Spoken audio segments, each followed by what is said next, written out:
Hi, everybody. Welcome back into Bufnagle, the podcast. I'm Zach. As always, I'm joined by Rafe. Rafe, how are we doing today? Hey, Zach. It is November has hit. I am in warm and cheerful Speedway, Indiana, and we're coming to you on Sunday evening again. But it has gotten chilly and very blustery here in central Indiana, and it's cold. It's cold here, and so I'm looking forward to being back in Tennessee tomorrow. All right, good to hear. But I'm good. I'm really good. All right, that's what we like to hear. Last week, we talked a little bit about health and fitness. If you want to get more into health and fitness and be like me, you can go to anywhere.alchemy365.com. And if you type in the code Donahue, not Bufnagle, Donahue, you get 25% off your membership there. There's online workouts. You get a workout with me. So that's not a positive, but there's other people who are more fun and entertaining than me. So if you can do that, you help us out, and we like that. So here we go. Rafe. Wait. Let me circle back to that. I have done the workouts with Zach, and those are good workouts. I have gotten more than my share of. Over the years, I've worked out with Zach in a number of different environments. When he was really little, I would. We did basketball coaching with him quite a bit, and when he was a little tyke, it was much to my joy to stuff him on a regular basis when he went driving into the lane. But you go now and work out with him. He will show you a good time. Your heart will get pumping, and your legs will get stretched, and your arms will get strong, and all those other things you want to get out of a workout. So do that with Zach. Do what he said. And most importantly, we have fun. If you're not doing something and you're not having fun, there's really no point in doing that. Speaking of fun, a couple weeks ago, we talked about the Greeks and the Romans. And a couple weeks before that, Rafe, you talked about time zones. But if we put time zones, we put the Greeks and Romans together, we get some great inventions made by the Greeks and Romans and early human history in the calendar and the calendar system. So, Rafe, tell us a little bit more about that. Yeah, well, I'm going to spend a good deal of time on calendars here. We're going to I got into calendars a lot, actually starting in graduate school with a kind of an esoteric way to get into understanding calendars. But before I go there, we do have an official sponsor this week, the Rising Creek Company, a seller on eBay. So if you go to Rising Creek Company on the eBay machine and look what they have to offer, they have over 1,000 transactions, I guess they're called, and a 99.9 something, whatever it is, rating. They got all sorts of stuff for sale. They don't specialize in anything. They specialize in everything. Christmas like us. Well, it is. That's why they're a good sponsor for us, Zach. There's I'm looking right now at a pair of women's novelty cruise socks with Thanksgiving and Christmas things, like little lights on it that say, I think they say Merry Thanksgiving and Happy Christmas. I don't know. There's something like. I know what I'm getting my sister-in-law for Christmas now. I think she needs some socks from the Rising Creek Company. And here's a if you ever want to take a great selfie, you need one of these machines that holds your phone but produces this beautiful photographic light. And they have some of these things on sale. It's called a selfie ring with light with metal tripod stand and phone holder for $25. So they got all sorts of stuff. They have this thing. This is something I don't use, Zach, but I'm sure some people do. If you get really pregnant, like somebody we know, your tummy gets really big and you need this little belt to help hold that up. You are not becoming that, but I am. So I might need this maternity belt just in case I don't spend enough time working out with you. So anyway, there's all sorts of stuff there at Rising Creek Company, and check them out and tell them that we sent you. But make sure you tell them after you've ordered, because that way you won't get the anti-discount from knowing us. So Rising Creek Company on eBay. Calendars. We talked about calendars, and we've all had calendars since we were little kids. We learned the days of the week. Zach has even learned those now. I think you know them in order, Zach. They start with S and end with S, and they have M's, T's, F's, and They W's. end in Y. Everyone ends in Y, and there's some other letters in between that I don't know how to read. So that's right, and they all rhyme with day. So that's kind of a nice thing, and they're named after gods or planets or things like that. But we learn these things about the calendar, and then we learn days of the week, and we learn months of the year, and we learn at least seasons. Here. Well, we learn seasons too, right? I was going to say in North America here, it is cold in January and February, March, and then it gets hot in July and August, and we learn about spring, summer, fall, and winter. And then we might even learn things like leap years and stuff. And so we learned about calendars, but I didn't really learn about calendars and really learn about the whole calendaring system until I was in graduate school. And we did this. We used a computing system in graduate school. We used a Unix operating system, UNIX, and there's a utility on the Unix operating system called Cal, Cal. For it's not Cal Ripken. It is Cal Ripken Jr.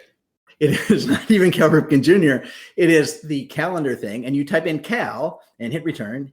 It was a line-based system, right? Tap Cal, and it'll give you a little picture of what the current month is, and you can say Cal 2019, and it'll give you the calendar for all of 2019.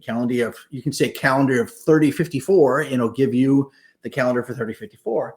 And somebody pointed out to me that you can do a very interesting thing. You can type calendar, you type Cal 1752, and there's a whole bunch of days in September of 1752 that aren't there. There are 11 days that are not in September. So there are 11 days that don't exist?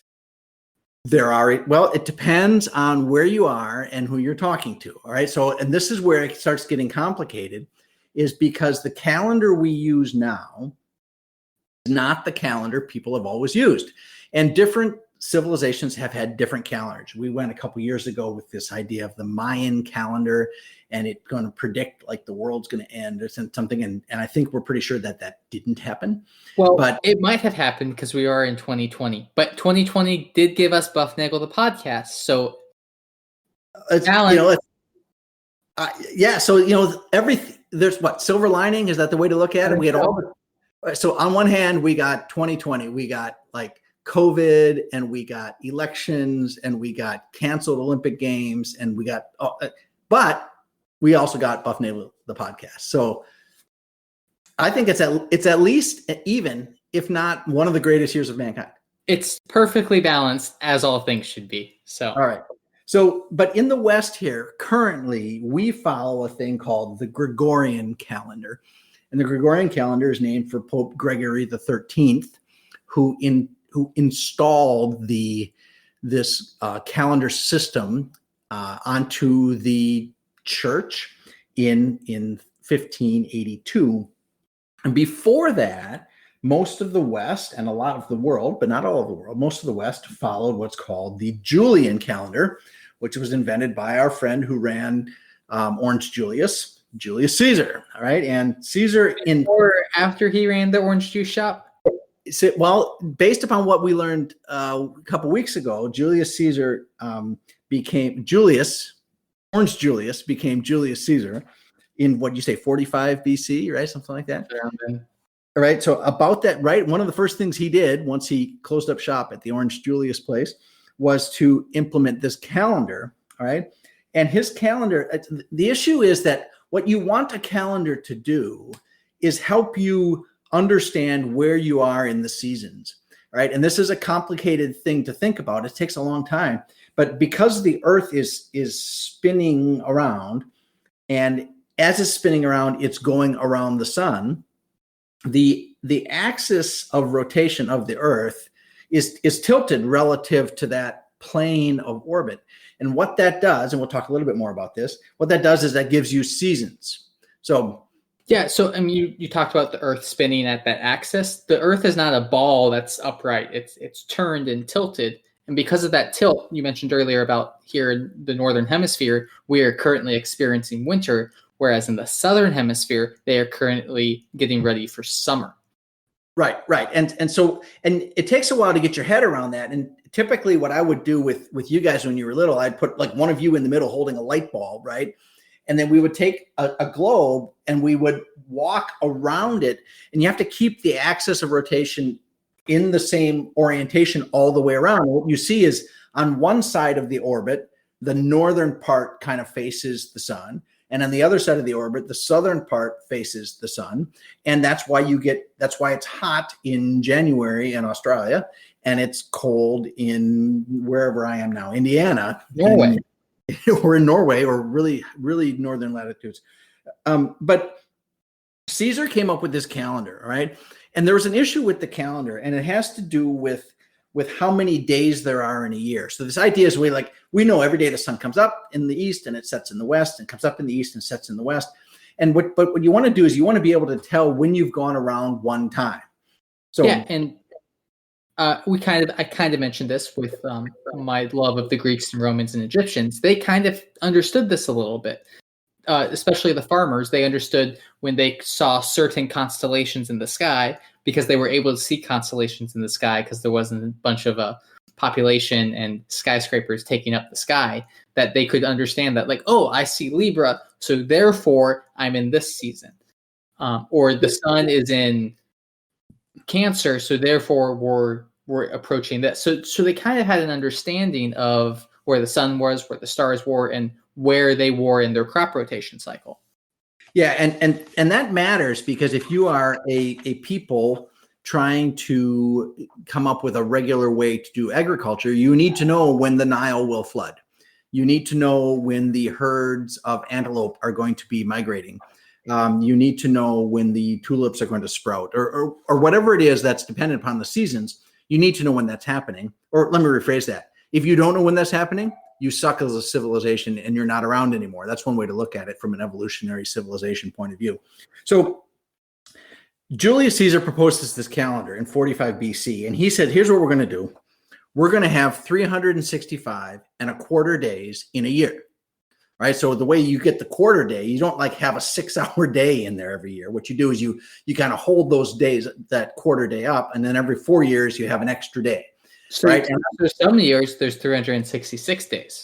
Right. Those are called the leap years, of course. And for me, when I was a little kid, I remember this in the early 70s, because we had Olympics in 68 and I was not conscious. It was 3.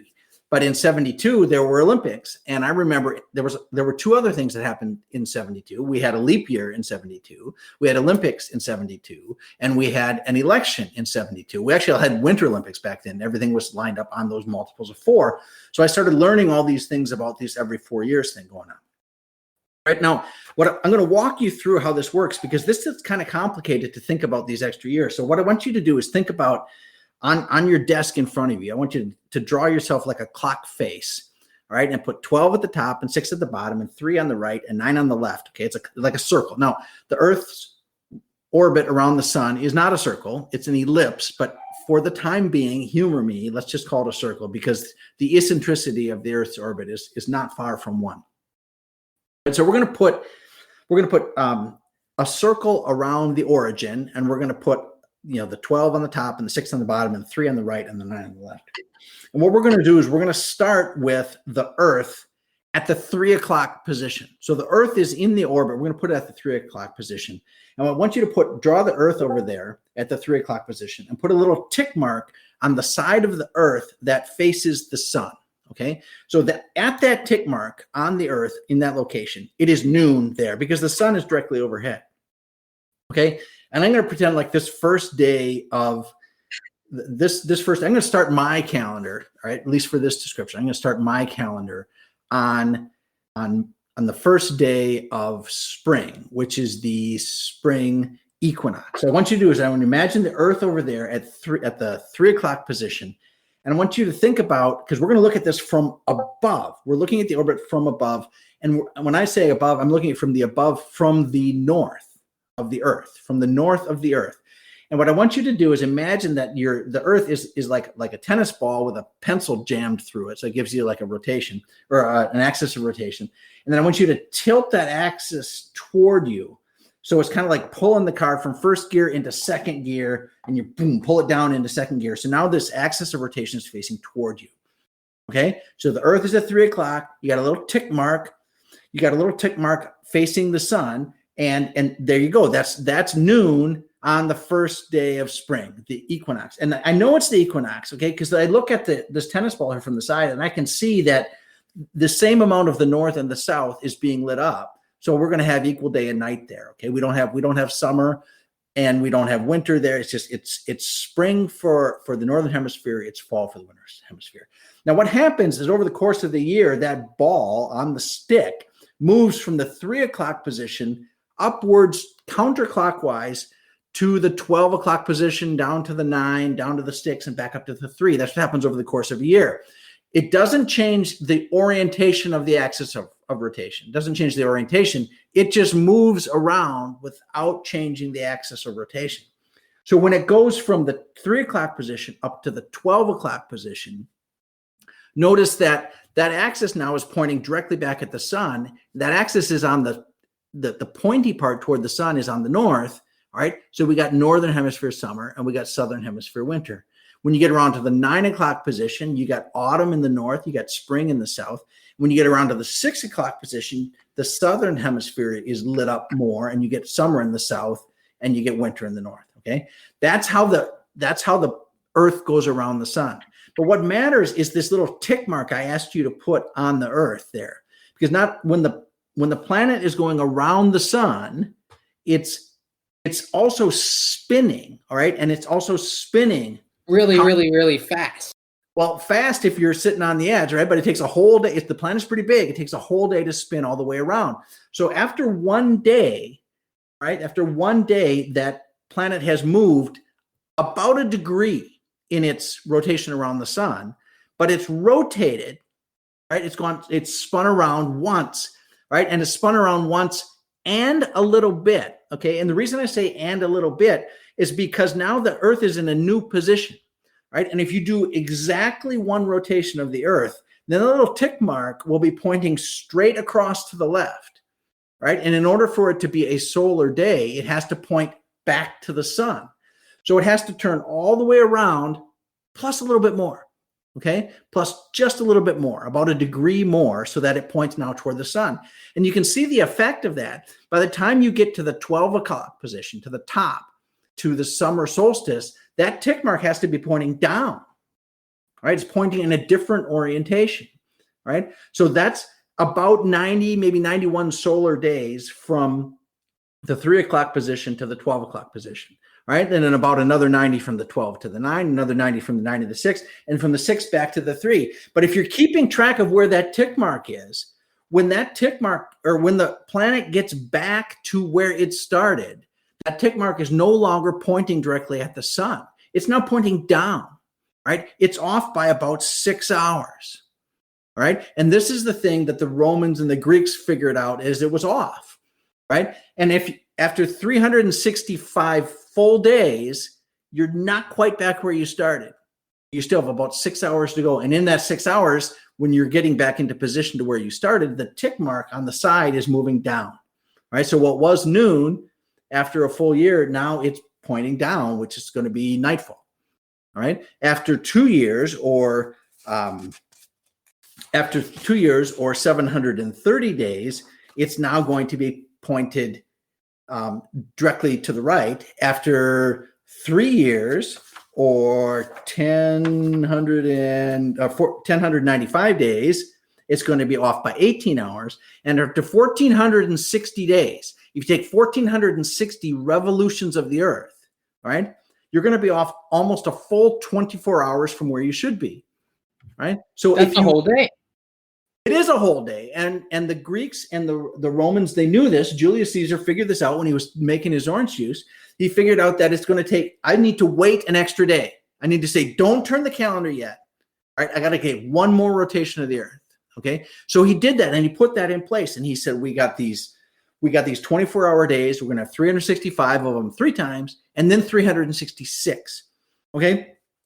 And that was great. And that was wonderful. And that's the Julian calendar. And that calendar is still in use in the Eastern Orthodox Church. But within a couple hundred years of that thing getting set up, people realized, yeah, that's a good system, but you know what? It's not right. Right. And the reason it's not right is because the Earth's distance around the sun is not 365.25 days. It's 365.2419 days. So it's a little tiny bit less than 365.25 days. Right. So what happens if you put the Julian calendar into place, you count wrong and you get off of where you should be. Where you I already count wrong. Well, you can't count. Well, so if I count wrong and I use the thing that allows me to count wrong, I am right. No, they don't cancel out. They get worse. Okay. Dang. And so what happens is they realized it's not 365 and a quarter days. It's 365.2419 days. So the Julian calendar gains a day every 128 years. It has too many days in its calendar, too many days in a year, right? And people started noticing this. Like Bede in the 8th century said that they were off by about the 8th century. This is like, we imagine them living like practically in huts, but they knew this stuff, okay? They were off 3 days in the 8th century. By the time Roger Bacon gets around in the 1200s, they're off like 7 or 8 days. Bacon, right? Dante in 1300 said, we got to reform this calendar because we're so far off. So by 1582, they were off 10 days. All right. And the Pope put this thing in, he said, I want all the smart people to come here and I want come figure out how we're going to make this thing right. All right. So he said, at the end, they said we could make an extra day every couple hundred years and stretch it out, or over the course of every year, put an extra leap years in, take these days or whatever it was. Okay. They said we should just have a couple laps around with no leap years. They said, no, we're not going to do that. Okay. Pope Gregory the 13th declared that he did declare, I think he did it in a papal bull on October 4th, which is a Thursday, October 4th of 1582, was followed by a Friday, October 15th, 1582. So October 5th, 6th, 7th, 8th, 9th, 10th, 11th, 12th, 13th, and 14th of October, 1582, do not exist in the Gregorian calendar. It's like magic. It is like magic. They disappeared, okay? So there were 10 days ripped out of the calendar, okay? And then the other thing that they said is we're going to change how we do leap years. Instead of having one leap day every 4 years, we're going to have 97 leap days every 400 years. So that's off. You're off by 3. Instead of 100 in 400 years, we're going to have 97 in 400 years. And what that does is that changes the average length of the Gregorian calendar year. It changes that from 24 and a quarter days to 24.2425 days. So the error in the Gregorian calendar is about 1 day every 3,000 years. All right. And I'm guessing that Pope, whoever it is, in the year 5,000 or so, will get together and say, you know what? Time to take that day out. And they'll take out a day and probably have a feast or something like that. So what's interesting about this is they declared this for all the Catholic countries, because is the Pope Catholic? No, but Jesus is English. It's the Pope. The Pope is French, but Jesus is English, and you're on. There you go. The Pope is French and Jesus is English. But the Protestants hated this, as you can imagine. So in 1582, the Catholic countries, Spain, Portugal, France, Poland, Italy, all the Catholic countries, they switched in 1582. And the Brits, of course, said, screw you, we're not switching. We're Protestants. We're going to stay with the Julian. We're British. We're British, right? And, the Pope may be French, but Jesus is English, so we're not switching. That's what they said. All right. But they found out they eventually had to switch. So in 1752, Great Britain took 11 days out of the calendar in September of 1752. And that's what I mentioned at the beginning. That's why those 11 days are missing out of September 1752. And what's interesting about that, of course, it was a big hullabaloo. It was a big hullabaloo because renters were saying, well, I'm not paying a full month's rent because I was only here 20 days. And they were like, no, you got to pay your rent. It was like, it was all sorts of problems. Russia didn't accept the Gregorian calendar until 1918 after the revolution. Russia. Because, well, they said the October Revolution in Russia is based on the Julian calendar, but the November Revolution in Russia is based on the Gregorian calendar. So it depends on what calendar you're on when the revolution occurred. All right. Greece didn't do it till 1923, which means that the 1896 Olympic Games in Greece were on a different calendar for Greece than the rest of the world. And it caused all sorts of travel issues. And the last one, you can look this up on the Wikipedia machine, the last country to go to the Gregorian calendar. All right. The last one to go there was Saudi Arabia 4 years ago. They moved to Gregorian. All right. So there is all sorts of fascinating things out there. And let's just hope your birthday did not occur between October 4th and October 15th, 1582, because then you just lose a birthday. or you are a year younger. But regardless, people in 1500s without the internet and without computers and without my iPhone were able to make a calendar. So if you need motivation to get through your work week, I think it's if they can do that in the 1500s while living in some filth, you can do some pretty powerful things with your iPhone and your fancy computers.